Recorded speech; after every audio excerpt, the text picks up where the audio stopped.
Hello friends, ഇന്ന് ഞാൻ ഉണ്ടാക്കുന്നത് ഒരു ഈസി ചിക്കൻ കബാബാണ്. എല്ലാവർക്കും പൊതുവെ ഇഷ്ടപ്പെടുന്ന വിഭവങ്ങളാണ് ചിക്കൻ്റേത്. അതുകൊണ്ട് തന്നെ ഈ കബാബും ഇഷ്ടപ്പെടും. കുട്ടികൾക്ക് സ്നാക്കായിട്ട് കൊടുത്തയക്കാനും ഈ കബാബ് നല്ലതാണ്. അത് നമുക്ക് എങ്ങനെയാണ് ഉണ്ടാക്കുന്നതെന്ന് നോക്കാം. അതിന് 500 ഗ്രാം ബോൺലെസ് ചിക്കൻ വളരെ വൃത്തിയായി കഴുകി എടുത്തിട്ടുണ്ട്. ഞാൻ ഇതൊന്ന് മിൻസ് ചെയ്ത് എടുക്കണം. 500 ഗ്രാം ചിക്കൻ മിൻസ് ചെയ്തതാണിത്. ഇതിലേക്ക് നമുക്കിനി ഇൻഗ്രീഡിയൻസ് ചേർക്കാം. ആദ്യമായിട്ട് പാകത്തിന് ഉപ്പ്,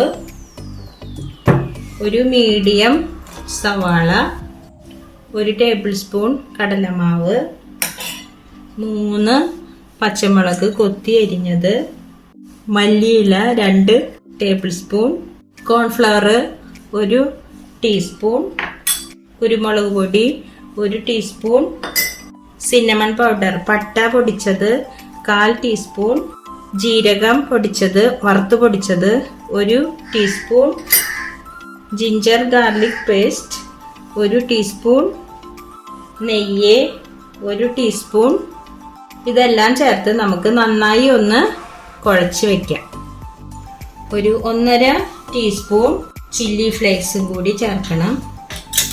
ഇത് നന്നായി കുഴിച്ചെടുത്തിട്ടുണ്ട്. ഇത് നമുക്ക് 1 മണിക്കൂർ നേരം ഫ്രിഡ്ജിൽ വെച്ചിട്ട് നമുക്ക് കബാബ് ഉണ്ടാക്കാൻ തുടങ്ങാം. കബാബ് സ്റ്റിക്കുമ്പോൾ ഞാനത് തയ്യാറാക്കിയിട്ടുണ്ട്. ഇത് നമുക്കിനി വെളിച്ചെണ്ണയിലൊന്ന് വേവിച്ച് പൊരിച്ചെടുക്കാം. ചൂടായ പാനിലോട്ട് നമുക്ക് ആവശ്യത്തിന് വെളിച്ചെണ്ണ ഒഴിച്ചു കൊടുക്കാം. വെളിച്ചെണ്ണ ചൂടായിട്ടുണ്ട്. ഇതിലോട്ട് നമുക്ക് ഓരോ സ്റ്റിക്ക് ചിക്കൻ്റെ ഇത് വെച്ച് കൊടുക്കാം.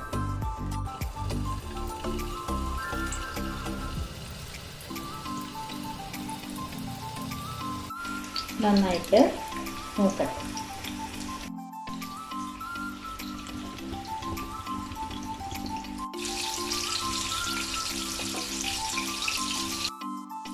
ഓരോ ഭാഗവും പാകമാകുന്നതിനനുസരിച്ച് അങ്ങോട്ടും ഇങ്ങോട്ടും മറിച്ചിട്ട് നല്ലപോലെ മുരിയിച്ചെടുക്കാം.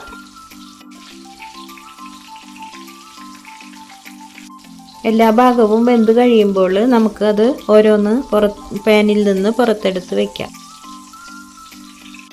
നമ്മുടെ ഈസി ചിക്കൻ കബാബ് റെഡി ആയിട്ടുണ്ട്. ഇത് ടൊമാറ്റോ സോസ് ചേർത്ത് കഴിക്കാൻ നല്ലതാണ്.